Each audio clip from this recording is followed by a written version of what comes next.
balimaw aw bɛɛ ni su bi don kibaru kɛnɛ kunnafoniw la kumabaw filɛ nin ye sifinakaw ka jɛkulu min ka baara ɲɛsinen don bɛɛjɛ fanga ani jamanaden ɲumanya ma olu ye ɲɔgɔn ye ba dɔ dayɛlɛn sɔgɔmada in na mars kalo tile 13 CICB la bɛn ani kelenya sinsini sira kan o kɔfɛ coronavirus o kɔni tɛ banakisɛ dogolen ye tuguni maa si la hakilina jiginna a daminɛla Wuhan ni o ye Hubei mara dɔ ye Chine jamana kan a bɛ na kuma o fɛnɛ kan an ka bi don kibaru kɛnɛ kɔnɔna la ni de ye an ka bi kunnafoni la fanbaw ye an bɛna lajɛ ka dɔwɛrɛ fara minnu kan ni k'o lase aw ma bi jumadon mars kalo tile 13 san 2020 sɔni aw bɛna faamuya sɔrɔ kunnafoniyaw la.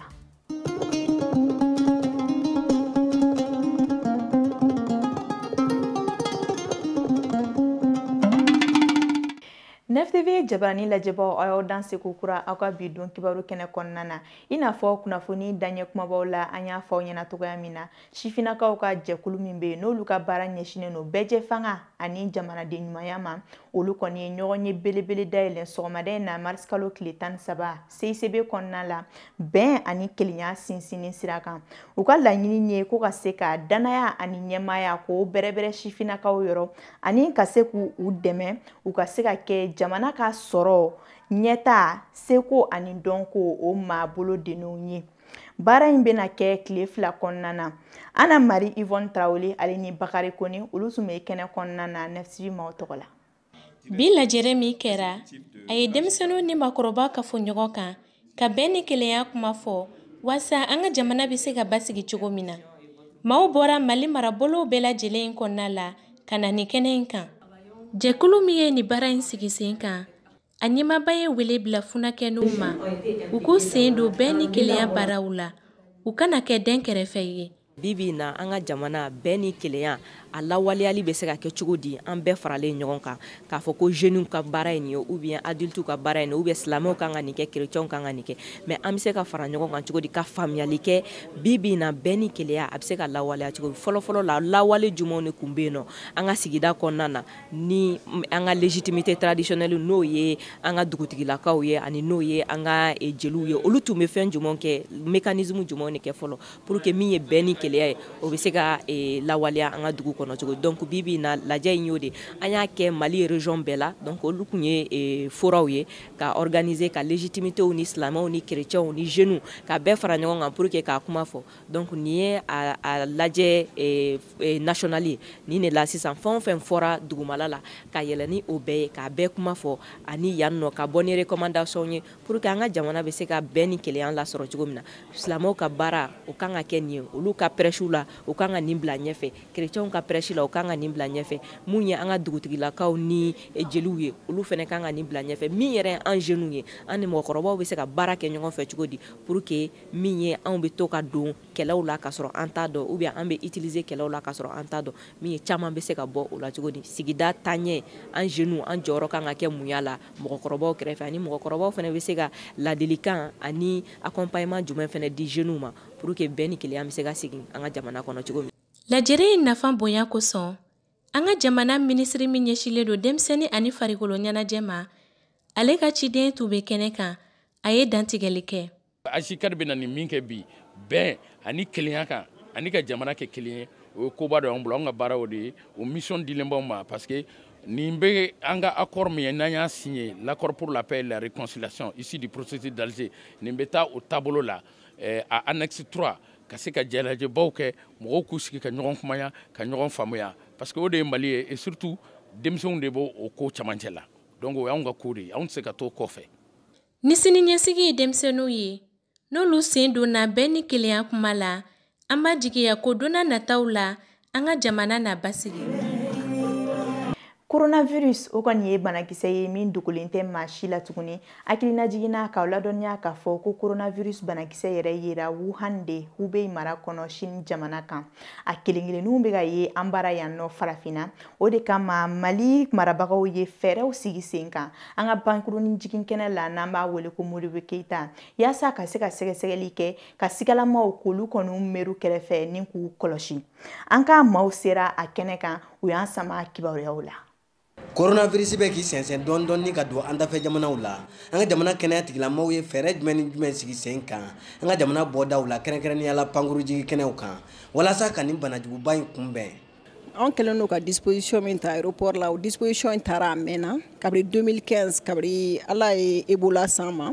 et aux dispositions talendo mais janvier 2019 anya renforcer covid damne len fena nyina anya chama ba faraka mo min ba mbulu yana o bara na be mo ko bisabani wolon flabo o mo na mo suya be bala docteur bala infirmier bala hygiéniste bala c'est-à-dire munum ka bara ka yoro la sania chauffeur bala ambulance yere fena ba mbulu yana baraka ma yano alhamdulillah ni na wakati o wakati mo be ano parce que ou détaché len do akama yere garde de beta donc ne vol nana bibi na kabri nen ko indam nena maintenant on a vu vol faut été jim bibi na Bamako quand à la je ka sege ka renseignement do ta passager ou fait ou bora yoro mu na ko téléphone no ka température fene beta ka la je na soro fargan bulo be ne fargan tula ne ala ya kere fene ko fargan kera ye fe mina mununa yoro bambulo yano am sega mo bla yoro mina ka prélèvement koro mi ambe sege like no sege kera heure nani kono o jabi be soro ono jabi soro la ante ala de la mais an no jabi fene soro ambulance jole bambulo no chauffeur munu fene be chien no u se ka banabato ta ka tanu e frakeli yoro la munu bu ka prise en charge ki ambe ala tanu pour le moment ama kafo ye malla folo bien vrai que bisigilu kera ka do soupçonnera an yere do siga kera chamana mais a segesegeli fen fekera alhamdulillah pour le moment foi maye malikono folo gele ami manka barayna baraka misen doni baraka misen baramindo fo ane population de ka je ka baraka nyofe mo na lenga bodugula e yoroni kele ube mo ye bu température ta ube nyinga saria wora usira aéroport la munute saria koroye mais alhamdulillah aéroport mo be kan deme aéroport police gendarme ani azam mo ambe jele no kan bolo di nyoma dokon ambe réunion do ke gele amunu bankan amba fo donc ambe fara nyon ka akilna di nyoma pour que barab se gatanya jugam anga lokotro ngana minu sugandira ni ku blani segesegeli bara la panguruji kenew kan bara mbe ga teme strad men fe u bolo passager munu bena u ka don u benu ka jamana de kono malheureusement u be bo jamana munu kono coronavirus be donc en bas lajɛ ni mɔgɔ mun fari ka kalan ou bien mɔgɔ mun coronavirus signe b'a fɛ an b'o de contrôler pour que au moins n'a be à température an ye o tigi lamɔgɔ sɔrɔ an b'a tigi ka prélèvement kɛ k'a lajɛ donc jama k'a dɔn an bɛ baara mun na an bɛ ka kɛ olu yɛrɛ de ye an bɛ ka kɛ jamana de ye donc an bɛ ka kɛ cogoya min na bana in kana don Mali la donc u ka a nɔgɔya mɔgɔw bolo n'u y'a ye u kana siran u kana dimi mɔgɔw kɔrɔ certes i bɔra tagama na i sɛgɛnnen don i presselen don i ka taa so mais u k'a dɔn jamana bɛɛ ka hɛrɛ an b'o de ɲini an b'o baara de la an bɛ jamana de ka baara la donc u k'a nɔgɔya tamakɛla minnu fana bɛ ka sɛgɛsɛgɛ olu dɔw fana y'u hakilina di vraiment u b'u ka baara dɔn u b'u ka baara kɛ ka ɲɛ u b'an bonya k'an bɛrɛ vraiment on est très contente parce que vraiment c'est comme les Français c'est pareil donc on content trop aw b'aw ka baara dɔn inchallah on dedo an ka jamana ɲɛmaaw ye fɛɛrɛ minnu sigi sen kan walasa ka banajugu in kunbɛn nin n'a kɛ sabu ye ni ka jamanadenw hakili sigi Alisa kɛnɛyako bunakun kan ANTM ni o ye cakɛda ye n'olu ka baara yɛrɛ ɲɛsinin bɛ kɛnɛyako ma bɔlɔlɔ sanfɛ olu ye u ka san yɛlɛma lajɛrɛ ta ko 16nan kɛ bi an ka makɔrɔbaso la n'an b'o wele ko Maison des Aînés a kun tun ye ka se ka u ka san 2019 baara jaabiw yira ɲɔgɔn na fɛn minnu ma se ka lawaleya k'olu lawaleyali fɛɛrɛw tigɛ ɲinan san kɔnɔna na fɛsɛfɛsɛli kuntagalajan kɛra Usmane Fɔnba fɛ ni ale cakɛda in ɲɛmaa ye. Bi lajɛ labɛn boli min kan ne bɛ yɔrɔ min na o ye agence de ye jamana sariya fɛnw y'a jira ni agence pour walasa a ka san kura daminɛ a kan ka mɔgɔ wele k'u fara ɲɔgɔn kan minnu bɛ bɔ yɔrɔ caman na k'u ka dɔn ta di a ma n'a bɛ f'olu ma administrateur an bɛ fɛn fɛn kɛ ɲinan san kɔnɔ olu de b'u ka hakilina di u sɔnna wa u ma sɔn a bɛ se ka waleya an b'o wale de kan o lajɛ de la bi sɔgɔmada in san tɛmɛnen an ye baara fɔlɔfɔlɔ min kɛ o ye ne nana sɔrɔ u ye yɔrɔ dɔ bila jɔli bila en place jamana y'a segu ba k'a la mais gɛlɛya caman donna kɔnɔ u ye kalo 9 kɛ baara kun ɲɔngirilen don n nana n y'o baara fɔlɔ daminɛ ni n jɛɲɔgɔnw an bɔlen kɔ an ye baara foyi tɛ se ka kɛ ni kalan t'a la an ye kalan bolow sigi ne yɛrɛ fɔlɔfɔlɔ y'a daminɛ parce que n'i ko k'i ka wale kɛ f'i yɛrɛ ka waleya fɔlɔ daminɛ a fɔ de ma ko le jeudi de savoir walasa dɔnnibagaw minnu bɛ Mali kɔnɔ domaine na TIC la santé kɔnɔ k'olu lawale k'u hakilinataw falen mɔgɔ wɛrɛw la u bɛ taaɲɛ ko fɔ a bɛ se ka kɛ hali dɔnbaga minnu bɛ diɲɛ yɔrɔ wɛrɛ an ka wuli bɛ se ka s'u ma an y'o daminɛ kalo jeudi alamisa fɔlɔ la an bɛ o jɛsigi o ye an b'o la kabini ne nana tuma min na an b'o la fɛnɛ an ye fɛn dɔ bila en place a fɔ nin ma ko centre d'appel d'urgence a kɛli ye minisiri y'an dɛmɛ a la kosɛbɛ hakilina ni fɛn caman na o de y'a to an bɛ bi min na a nafaba de bɛ bi o de nimero ye 36 fu ani 61 n tɛ se k'o kuma fɔ ni ma Mali téléphone so bɛɛ fo parce que ne y'u wele u farala ɲɔgɔn kan ka wele lamɛn ka jɛ n'a ye mɔgɔ kalo 3 nin kɔnɔ mɔgɔ bɛ weleli kɛ téléphone numéro min fɔlen filɛ nin a bɛɛ fu ye wari tɛ bɔ a la weleli nin bɛ kɛ bana dɔ de kama min bɛ diɲɛ yɔrɔ bɛɛ bi Mali ma fɛn sɔrɔ a la alhamdulilayi fɔlɔ an bɛ dugawu kɛ Mali kana fɛn sɔrɔ a la o tɔgɔ ko coronavirus santé ye baara dɔ bila sen kan ka mɔgɔw kunnafoni koba de ye diɲɛlatigɛ fɛn bɛɛ ni mɔgɔ ma kunnafoni jawuli bɛ se ka kɛ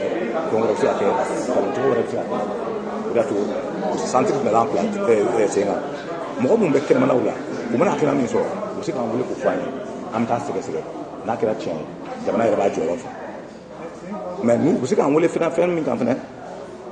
bana min filɛ nin ye bana nin yɛrɛ mun bana ka walasa u ka dɔnniya a bana kan a bɛ sɔrɔ cogo di walasa u ka ladɔnniya o kan a sigikun de y'o de ye an bɛ yɔrɔ min na koba de y'an bolo. An ka faba kɔnɔ yan sotarama o kɔni ye maaw ka tata ye kosɛbɛ ka sababu kɛ a da ka nɔgɔn nka an bɛ don min na i n'a fɔ bi maaw jɔrɔlen no sotarama kɔnɔ donni na ka sababu kɛ sotaramabolilaw ka kɛwale dɔw ye kɛwale minnu n'u cɛ ka jugu kosɛbɛ i n'a fɔ u ka ɲɔgɔn dan siraba sanfɛ fo ka taa se u ka ɲɛnaminimafɛnw tali ma sotaramabolilaw ka fara sotaramantalaw kan olu dɔw kɔni sɔnna ni ka kuma Idrissa Badimi a n'a ka jatala ka kuma galamani ɲɛma. Bon, ni min ye bololabaarakɛla don Mɔnsɔn an bɛ taa fan bɛɛ an bɛ yaala dugu in na dugu in y'a ye fɛn min don an kɔni ma kalan mais an ma kalan cogo o cogo dugu in u ma minɛ ka ɲɛ kɔntukɛlaw wuli ka jɔ chauffeur caman bɛ yen denmisɛnw de don papier t'u la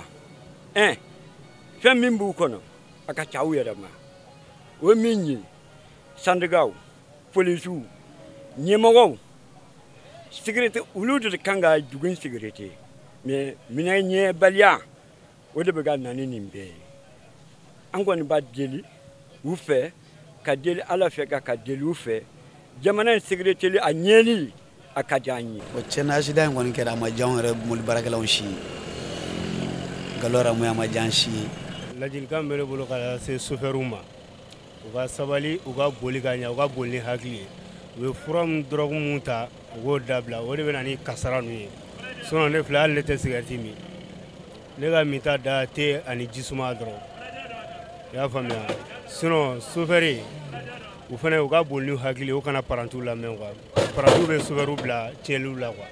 Chauffeur t'u jɔyɔrɔ la an ka faamaw fana t'u jɔyɔrɔ la an ka syndicat fana jɔyɔrɔ fana t'u la ani an ka mobilitigiw parce que i ma kan ka mobili san ka di mɔgɔ ma en tant que i ma ɲininka permis ko la polisikɛ i ma kan ka chauffeur fiyɛ i ma ɲininka permis la bon o degun de b'an kan tuma bɛɛ an ma laɲini kɛ mais se t'an ye bon nin kɛlen an kɔni bɛ dɛmɛ ɲini bɛɛ lajɛlen de fɛ i ko polisi o an fa n'an kɔrɔw u ka wuli k'an dɛmɛ n'i ye chauffeur min ye bitisi la jigi i k'a ɲɛfɔ polisi u k'a lajɛ n'a sɔrɔ permis b'a kun permis t'a kun n'o tɛ caman ye permis tan de n'o tɛ chauffeur yɛrɛ i masaw bɛ so kɔnɔ i bɛ k'u balo i tɛ sɔn ka taa nin action fasiyaw kɛ laɲini kɔni b'an fɛ polisiw k'an dɛmɛ syndicaw k'an dɛmɛ an kɔni b'a kɛlɛ la mais se kɔni t'an ye dɛ i y'a faamuya n'u kɔni y'an dɛmɛ a ka ca Ala fɛ baara bɛ taa ɲɛ. Sutarama o mobilitigi o mototigi o a si t'a ka droit dɔn gouvernement ka disposition ta circulation ko ɲɛla pour que a bɛ se ka régler ka mɔgɔw ɲin kisi. Sɔrɔ bugutogo o kɔni siraw ka can kosɛbɛ an ka jamana kɔnɔ a dɔ ye taji feere ye buteliniw na siradaw la maa dɔw fɛnɛ de ka balo bɛnnen bɛ nin jako in ma wa u bɛ ɲa maa caman ma kɛrɛnkɛrɛnnenya la mototigiw gɛlɛya caman bɛ baara in kɔnɔna na taji feerela dɔw ka fɔ la u ni mairie mɔgɔw ni ɲɔgɔn cɛ ani u n'u ka client dɔw fɛnɛ ni ɲɔgɔn cɛ Idrissa Badimi ale ni Umar Tarawele olu y'an sama min na a ko la an ka ɲɛmada o fɛ. Essence butelitigiw ka ca an ka sirabadaw la minnu bɛ essence dɔgɔdɔgɔnin feere maaw ma a maa dɔw y'a jira k'a fɔ k'u bɛ sɔrɔ kɛ baara in na. Parce que an dahirimɛ de b'a la an ka so bɛ sara a la an bɛ sugu sara a la an bɛ balo a la an ka fɛn bɛɛ bɛ sɔrɔ a la. Bon nafa min b'a la an kɔni bɛ n ka denbaya balo a la et puis n bɛ n ka musaka caman k'a la quoi. Ayiwa baara in daminɛni bi kɛ n ye nafa dɔɔni sɔrɔ a la mais o nafa in ka sɔrɔ in de ka dɔgɔ dɔɔni nafa in kɔnɔna na parce que n bɛ n ka denbaya balo o la. Donc n bɛ fɛɛrɛ ɲini o la dɔɔni. Butelini essence feerelaw dɔw y'a jira k'a fɔ ko hali n'u bɛ nafa sɔrɔ baara in na nka ko gɛlɛya caman de b'u kan nin baara in kɔnɔna na. Bon gɛlɛya min b'a la mairie mɔgɔ bɛ na o bɛ na essence ta ka taa bon anw ma taa suɲɛ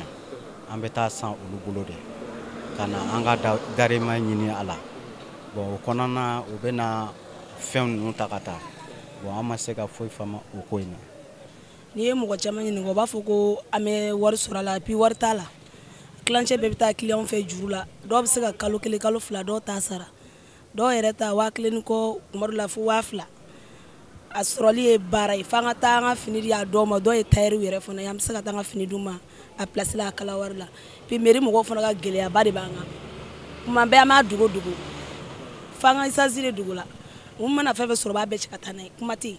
i tɛ se ka kuma o gɛlɛya yɛrɛ de b'an kan mairie ta mɔgɔ de ta gɛlɛya b'an kan. Ne bɛ min ɲini kɔni hali an ka essence feere jɔ o hali u ka solution wɛrɛ ɲini a ye a ka baara kɛ an bɛɛ pasidenw de ye n ta de y'a faamu a bɛ nin hakɛ de sara anw ma a bɛ bɛn o a bɛ taa pasi de kun a bɛ an ta de ye o bɛ bɛn ne ma mais tiɲɛ yɛrɛ yɛrɛ la ka na dɔrɔn k'an ka fɛn cɛ ka taa ne ka na dɔrɔn an ka cɛ ka taa an bɛ taa yɔrɔ min hali dɔrɔmɛ kelen juru o t'a di anw ma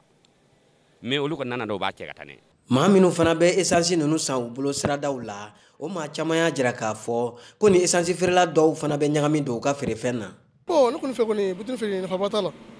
parce que dɔw bɛ yen nɔ caman b'a ɲagami la dɔw bɛ pétrole k'a la ba dɔw tɛ se est-ce que tu vois a kɔni ni mɔgɔ perese don mɔgɔ b'a ta se tɛ ne kɔni bɛ kɔni station ka ɲi n'a bɛɛ ye u ka essence a bɛ se bon a ka ɲi c'est la qualité. Butelin tali an m'a ta an na teliya le kama a t'an arrange tiɲɛ ka di Ala ye parce que butelin dɔw ta bi i bɛ taa sɔrɔ dɔ ye ji k'a la dɔw yɛrɛ bɛ se ka fɛn wɛrɛw k'a la pour que a caya mais a tɛ essence ko mago ɲa quoi est-ce que i bɛ ka faamu donc o de kama an ye station bɛ butelin ɲɛ quoi. I n'a fɔ bamananw b'a fɔ cogoya min na ko baara lankolon tɛ ko maa lankolon de bɛ yen fɛɛrɛ kan ka sigi sen kan ka ni maa ninnu dɛmɛ walasa u bɛ se k'u ka baara kɛ nɔgɔya la cogoya min na. Ayiwa bi kunnafonidiw kɔni o na ɲɔngiri ni yɔrɔnin na yan ni ne sera ka labɛn an fɛ ni ka lase aw ma fo yan fo aw sigiyɔrɔ la an ka foli bɛ aw bɛɛ lajɛlen ye aw ni ce aw ka kulomajɔ ani ɲɛnafilɛliw la halisa an b'a fɔ Ala ka ba Maliba Ala ka kolosuma ka juma caman wɛrɛ k'o fara an si kan aw k'an bɛn waati wɛrɛw la.